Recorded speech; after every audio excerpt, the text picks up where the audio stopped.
Hi friends, ஐயன் அடுத்த serial வரப்போகிற எபிசோட்ஸ்க்கு அப்புறமா தான் இந்த வீடியோவில் பார்க்க போகிறோம். வாங்க ஃப்ரெண்ட்ஸ் பார்க்கலாம். இப்போது மொல்ல கொஞ்சம் கொஞ்சமாக எல்லா இடத்துலையும் ஒவ்வொருத்தவங்க கடை வாங்கி பாண்டியன் கடை தொடங்கணும் அப்படின்றதுக்காக, அதாவது கடையோட முதலாளி ஆகணும் அப்படின்னு சொல்லிட்டு எல்லாரும் பணத்தை ஏற்பாடு 3 லட்ச ரூபாயை ஏற்பாடு பண்ணி வீட்டில் வச்சுருக்காங்க. நாளைக்கு தான் நாள் நல்லா இருக்குது, நாளைக்கே இதை ஓனர்கிட்ட கொடுத்து ரிஜிஸ்ட்ரேஷனாக பண்ணிடலாம் அப்படின்னு சொல்லிட்டு. ஸோ இப்போது பல்லவனுடைய அம்மாவுக்கு பண தேவை இருக்குது. இதனால் அவங்க இது எல்லாத்தையும் நோட்டம் விட்டுட்டு இருக்காங்க. ஸோ நைட்டு எல்லாருமே தூங்கினதுக்கப்புறமா பல்லவனுடைய அதாவது அவங்களுடைய அம்மாவுடைய அந்த ஹஸ்பண்ட் அங்கே வந்துடுறாங்க. ஃபோன் பண்ணி பார்க்குறாங்க. ஸோ அந்த லேடி எடுக்கிறதே இல்லை. அதாவது அங்கேயும் பணம் ஏற்பாடு பண்ண முடியல, அந்த கடங்காரன் அங்கேயும் வந்துட்டான் அப்படின்னு சொல்லி நான் எந்த மூளைக்கு போனாலையும் அந்த ஆள் என்னை கண்டுபிடிச்சி ஓடி வந்துட்டான். அவங்ககிட்ட இருந்து தப்பிச்சு நான் இங்கே வர்றதுக்குள்ளே போதும் ஆயிடுச்சு அப்படின்னு சொல்லிட்டு இங்கே அவரு வந்துடுறாரு.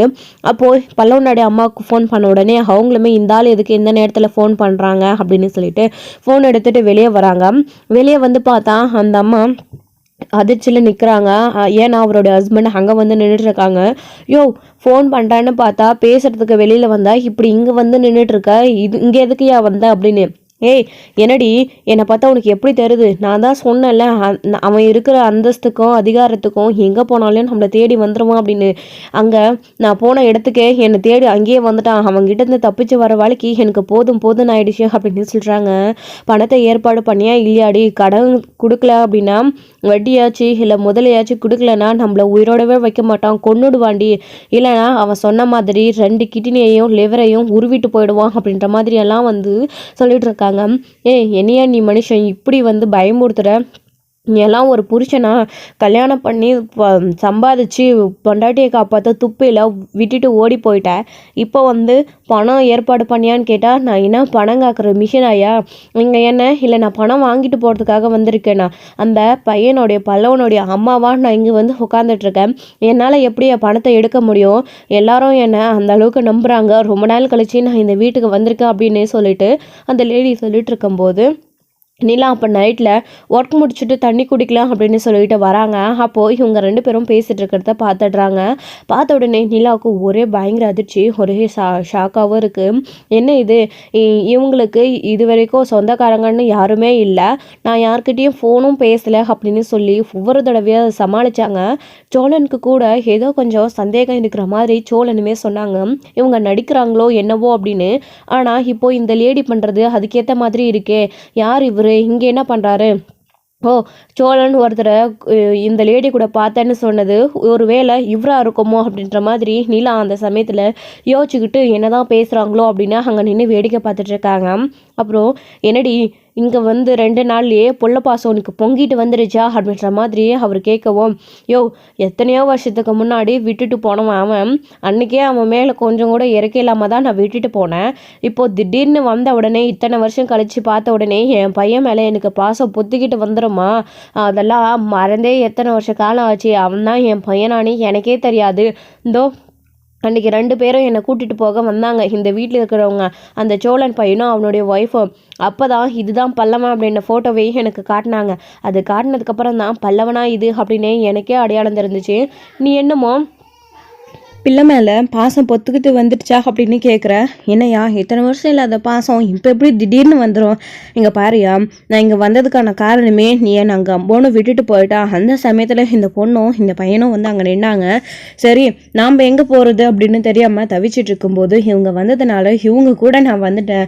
இங்கே கொஞ்ச நாள் இருக்கலாம், நீ சொன்ன மாதிரி இங்கே ஏதாச்சும் ஏற்பாடு பண்ண முடிஞ்சிச்சாதான் அப்படின்னு சொல்லிட்டு அதை மனசுகளை வச்சுட்டு தான் நான் இங்கே வந்தேன். என்ன எனக்கு என்ன அப்படியே பாசம் பொங்கிட்டு வந்துருச்சேன்? இந்த மனுஷன் நான் இங்கே வந்ததுலேருந்து நாயை விட கேவலமாக என்னை தோர்த்துக்கிட்டே இருக்கான். இதையும் தாண்டி எல்லாத்தையும் நான் மனசுக்குள்ளே வச்சுக்கிட்டு எதுக்கு அமைதியாக இருக்கிறேன்? இங்கப்பா நமக்கு ஒரு தேவை, அதுக்காக மட்டும்தான், சரியா அப்படின்ற மாதிரி அந்த லேடி பேசிகிட்டு இருக்கும்போது நிலா இதெல்லாத்தையும் கேட்டு பயங்கர அதிர்ச்சி ஆகுறாங்க. என்ன இத்தனை வருஷம் கழிச்சு பல்லவனுடைய அம்மா வந்திருக்காங்க, அவங்க சந்தோஷப்படுவாங்க பல்லவனை பார்த்து அப்படின்னு நினச்சா இப்படி பேசிகிட்டு இருக்காங்க அவங்கக்கிட்ட. அப்போது சோழன் சந்தேகப்பட்ட மாதிரி இவங்க நடிக்கிறாங்களா? அப்போது பல்லவன் மேலே கொஞ்சம் கூட பாசம் இல்லையா அப்படின்னு நிலா நினைக்கிறாங்க. ஸோ அதுக்கப்புறம் கொஞ்சம் நேரம் கழிச்சு இங்கே சரி பணத்தை ரெடி பண்ணியா இல்லையாடி, இந்த வசனம் பேசுறதெல்லாம் விடுடி, பணத்தை எடுத்துக்கிட்டு நம்ம இங்கேருந்து எங்கேயாச்சும் போயிடலாம் அப்படின்னு சொல்கிறாங்க. யோ பணத்தை எடுத்துகிட்டு நான் அவங்க கூட வந்துட்டா இங்கேருந்து பணத்தை காணோம் என்னையும் காணோம் அப்படின்னா என் மேலே சந்தேகம் வராதா அப்படின்னு, வேணும்னா நீ இங்கே நில்லையா, நான் இப்போவே பணத்தை எடுத்துகிட்டு வந்து உங்ககிட்ட கொடுத்துட்றேன், நீ எடுத்துகிட்டு போயிடுவேன், நான் இங்கேயே இருக்கேன் கொஞ்ச நாளைக்கு, அதுக்கப்புறம் பணத்தை காணோம் அப்படின்னு எல்லாரும் தேடுவாங்க, நானும் இல்லைன்னா சந்தேகம் வந்துடும், அப்புறம் பணம் எங்கே போச்சு என்ன ஏதுன்னு தேடி பேசிகிட்டு இருக்கும்போது அதுக்கப்புறம் வேணா நான் கிளம்பி வந்துடுறா அப்படின்ற மாதிரி அந்த லேடி சொல்கிறாங்க. அதுவும் சரிதான், நீ போய் கொண்டு வா அப்படின்னு சொல்லிட்டு இங்கே உட்காந்துட்டு இருக்காங்க. அதுக்கப்புறம் டேய் சாப்பிட ஏதாச்சும் கிடைக்குமாடி அப்படின்னு, யோ என்னையா இப்படி பேசுகிற நீ அப்படின்னு, டேய் சாப்பிட்டு 2 நாள் ஆச்சுடி அப்படின்னு, திங்கிறதுக்கு கூட அவனுக்கு வழி இல்லை அப்படின்னு, நான் அப்படியே பெரிய இந்த வேலை செய்கிறேன், நான் சம்பாதிச்சு சாப்பிட்டுக்கிட்டு உட்காந்துட்டு இருக்கேன் அப்படின்ற மாதிரி சொல்கிறாங்க. உன்னெல்லாம் கட்டிக்கிட்டு நான் வாரத்தை விட பேசாமல் இந்த ஆள் கூடவே இருந்திருந்தா கூட 3 வேளை சோறாச்சும் கிடச்சிருக்கோம் அப்படின்ற மாதிரி அந்த லேடி பேசுகிறாங்க. ஏன் இங்கே இருந்திருக்க வேண்டியது தானே அப்படின்னு, நடந்த லட்சணம் என்னன்னு தெரிஞ்சுக்கிட்டு நீயும் இப்படி பேசுகிற பாரு, வாயை மூடிட்டு உட்காந்துரு, போய் என்ன இருக்குன்னு பார்க்குறேன் அப்படின்னு சொல்லிட்டு முதல்ல கிச்சனுக்குள்ளே போகிறதுக்கு போகிறாங்க. அப்போது நிலா அவங்கள பார்த்த உடனே குடிகுடின்னு ஓடி போயிடுறாங்க. அப்போது அங்கிள் கோவப்படுறதுல நியாயம் இருக்குது, தப்பு அப்போ இவங்க மேலே தான் அங்கிள் மேலே கிடையாது, நாம் எல்லாரும் தேவையில்லாமல் அங்கிளை சந்தேகப்பட்டு திட்டிகிட்டு இருக்கோம், ஏன் நீங்கள் அவங்கள வீட்டை விட்டு அனுப்பிட்டீங்க அப்படின்னு, இவங்க ஏதோ ஒரு விஷயம் பண்ணியிருக்காங்க, அது பிடிக்காம தான் அங்கிள் இங்கேருந்து துரத்தி விட்டுருக்காங்க, முதல்ல இந்த ஆளுக்கும் இவங்களுக்கும் என்ன சம்மந்தம் அப்படின்னெல்லாம் வந்து நிலா ரூம்குள்ளே போய் யோசிக்கிறாங்க.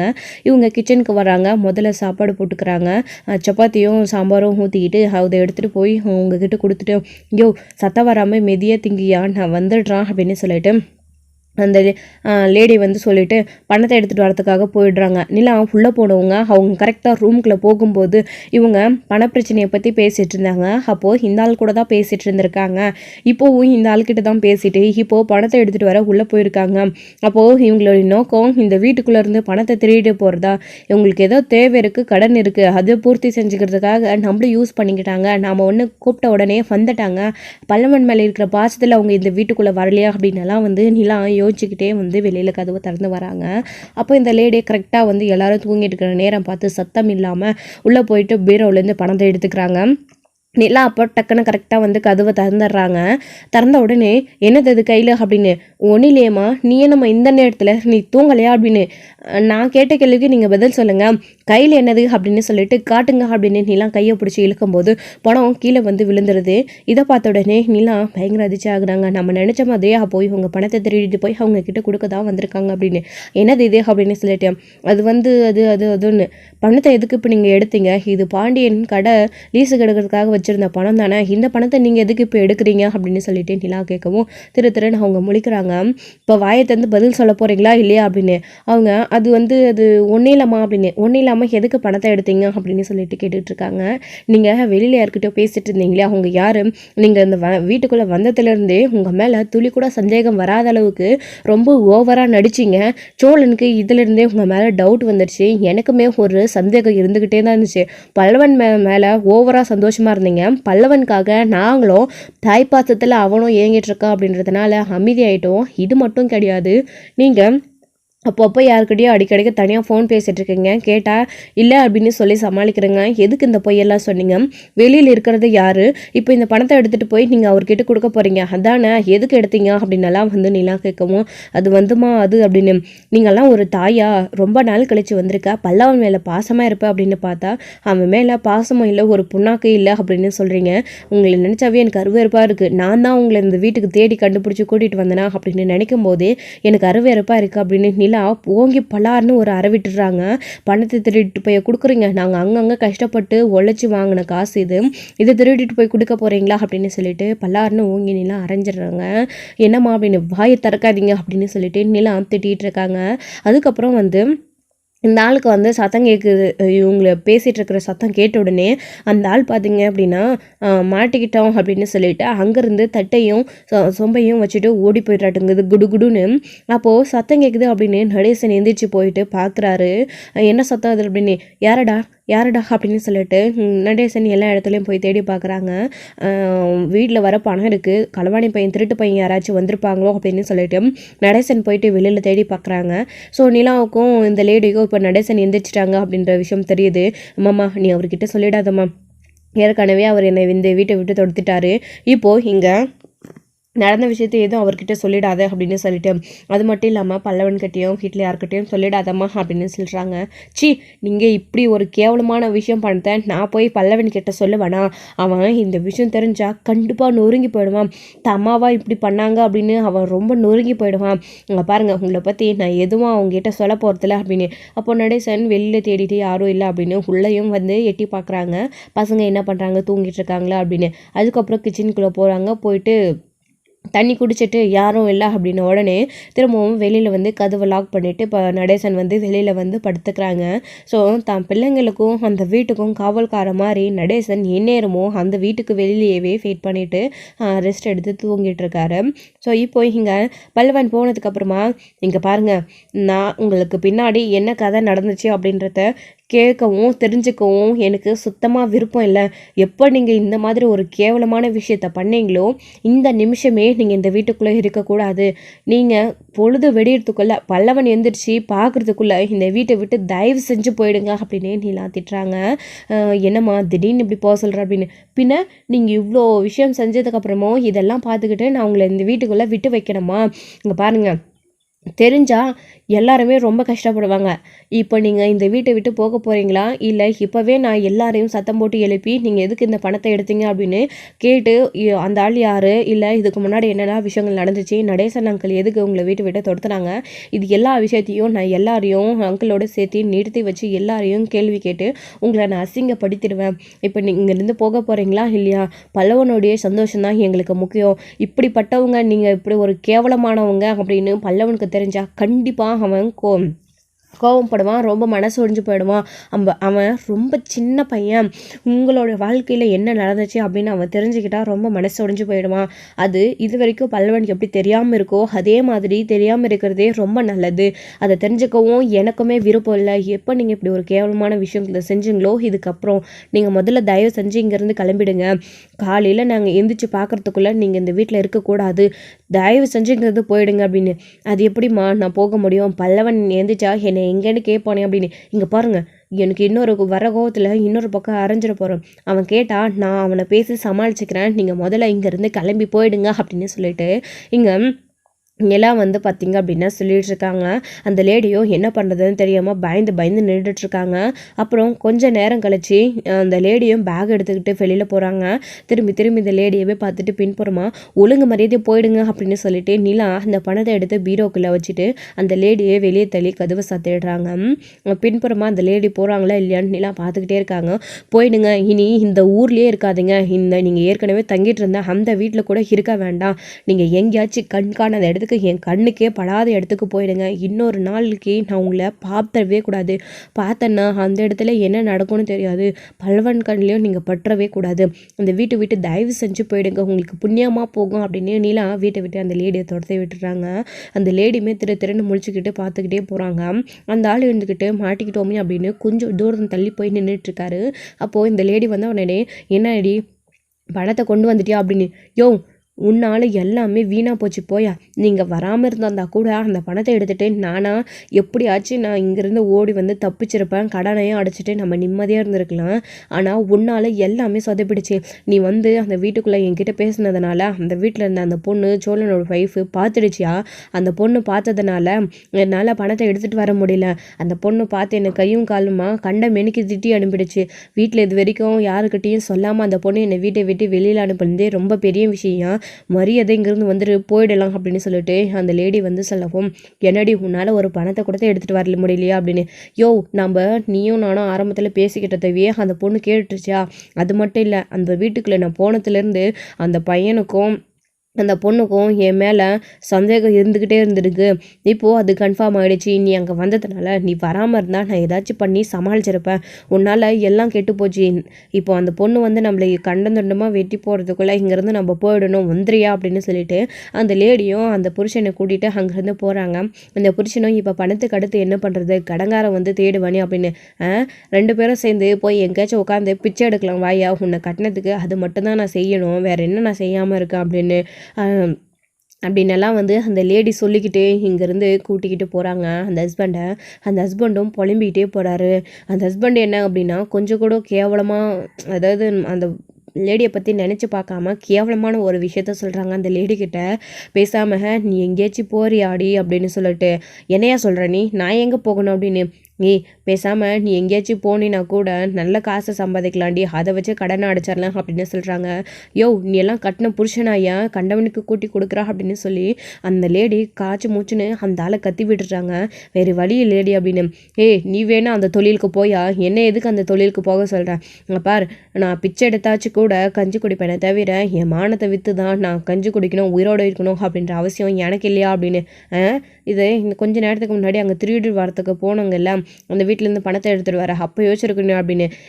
அந்த மாதிரி திருட்டு பற்றி 4 வீட்டில் திருடி 10 பாத்திரம் தேய்ச்சி கூட சமையல் செல்லமே தவிர இப்படியெல்லாம் என்னால் இருக்க முடியாத. ஐடியா கொடுக்குற பாரு ஐடியா, நீ எல்லாம் புருஷனா, உன்னை நம்பி நான் வந்தான்னு நினைக்கும் போது எனக்கு அருவெறுப்பாக இருக்குது அப்படின்னு சொல்லிட்டு அந்த லேடி அங்கேருந்து போயிடுறாங்க. இப்போ என்ன பண்ணுறது அப்படின்னு தெரியாமல் இந்த ஆளுமே வந்து திருன்னு முழிச்சுக்கிட்டு போயிட்டுருக்காங்க. இப்போ எங்கே போகிறதுன்னு தெரியல அவங்க 2 பேருக்குமே. அந்த வீட்டுக்கும் திரும்பவும் போக முடியாது. கடங்காரன் வருவான், இவளை வச்சுக்கிட்டு எங்கே போகிறது அப்படின்னு தெரியாமல் வழக்கம் போல் எங்கேயாச்சும் போயிடலாம் அப்படின்னு அந்த ஹஸ்பண்ட் வந்து நினைக்கிறாரு. பாருடி நீ எங்கேயாச்சும் போ, நான் அவனுக்கு ஃபோன் பண்ணுறேன், நான் திரும்பவும் என்னோடய ஃப்ரெண்டோட வீட்டுக்கே கிளம்பி போயிடுறேன், அப்படி இல்லைனா நான் வேறு எங்கேயாச்சும் போகிறேன்டி அப்படின்னு. யோ திரும்பவும் எங்கேயா விட்டுட்டு போகிறேன், நீ எல்லாம் ஒரு புருஷனா அப்படின்னுலாம் வந்து அந்த லேடி திட்டுறாங்க. அப்போது எனக்கு வேறு வழி இல்லடி, நீ பணத்தை எடுத்துகிட்டு வருவேன்ற நம்பிக்கையில் இருந்தேன், நீ எடுத்துகிட்டு வரல, வேறு என்ன பண்ண முடியும். காலையில் வந்து கடங்காரன் கேட்டால் என்ன பதில் சொல்கிறது அப்படின்னு அந்த லேடியை அங்கேருந்து ஓடி போயிடுறாங்க. அப்போது அதாவது அந்த ஹஸ்பண்ட் வந்து அந்த லேடியை அந்த இடத்துல விட்டுட்டு போயிடுறாரு. அந்த லேடியும் என்ன பண்ணுறது, அடுத்து எங்கே போகிறதுன்னு தெரியாமல் ஒரு கோயிலில் போய் உட்காந்துக்கிறாங்க. ஸோ இது ஒரு பக்கம் இருக்கேன், இன்னொரு பக்கம் இங்கே நிலம் வீட்டுக்குள்ளே அந்த லேடி போனதுக்கப்புறமா வீட்டுக்குள்ளே வந்து ரொம்ப ஃபீல் பண்ணுறாங்க. பல்லவனுடைய அம்மா இவ்வளோ கேவலமானவங்களா, இந்த விஷயம் பல்லவனுக்கு தெரிஞ்சால் அவன் ரொம்ப மனசு உடைஞ்சு போயிடுவானே. இப்போது காலையில் எழுந்திரிச்ச உடனே அம்மா அப்படின்னு அவன் தேடுமா, கண்டிப்பாக தேடுமா. அவங்கள எங்கன்னு கேட்டால் நம்ம என்ன பதில் சொல்கிறது, நாம் தான் அவங்கள அனுப்பி வச்சேன் அப்படின்றது பல்லவனுக்கு தெரிய வேணாம்.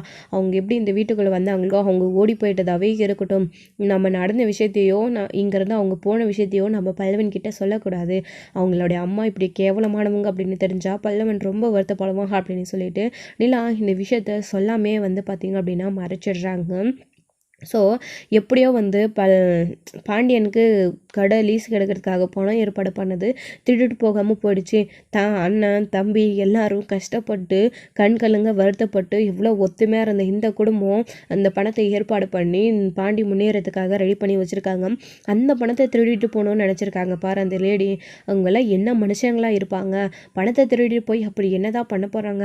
பெத்த பிள்ளையை விட பணம் தான் அவங்களுக்கு முக்கியமாக இப்போ தெரியுது. பல்லவனையே சின்ன வயசில் கொஞ்சம் கூட ஈவி இருக்காமே இல்லாமல் விட்டுட்டு போயிட்டு இத்தனை வருஷத்தில் ஒரு நாள் கூட அவங்க வந்து பல்லவனை திருப்பி பார்க்கல அப்படின்றதுக்கான அர்த்தம் இப்போ புரியுது அப்படின்ற மாதிரி நிலா யோசிச்சுக்கிட்டு உட்காந்துட்டு இருக்காங்க.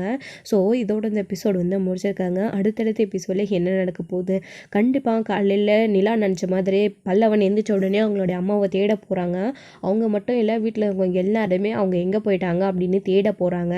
ஸோ என்ன நடக்க போகுது, அவங்கள வந்து தேடி கண்டுபிடிக்க போகிறாங்களா, ஸோ நிலா விஷயத்த சொல்ல போகிறாங்களா, பல்லவனுடைய அம்மா வீட்டை விட்டு போயிட்டாங்க அப்படின்ற விஷயம் தெரிஞ்சால் பல்லவனுடைய ரியாக்ஷன் என்னவாக இருக்க போகுது. ஸோ நடேசன் உண்மையிலே ரொம்ப சந்தோஷம் பட போகிறாரு. ஸோ என்னெல்லாம் நடக்க போகுது அப்படின்றதெல்லாம் வெயிட் பண்ணி நெக்ஸ்ட் வீடியோவில் பார்க்கலாம். Friends thank you. இந்த வீடியோ உங்களுக்கு பிடிச்சிருந்தா லைக் பண்ணுங்கள், ஷேர் பண்ணுங்கள், கமெண்ட் பண்ணுங்கள்.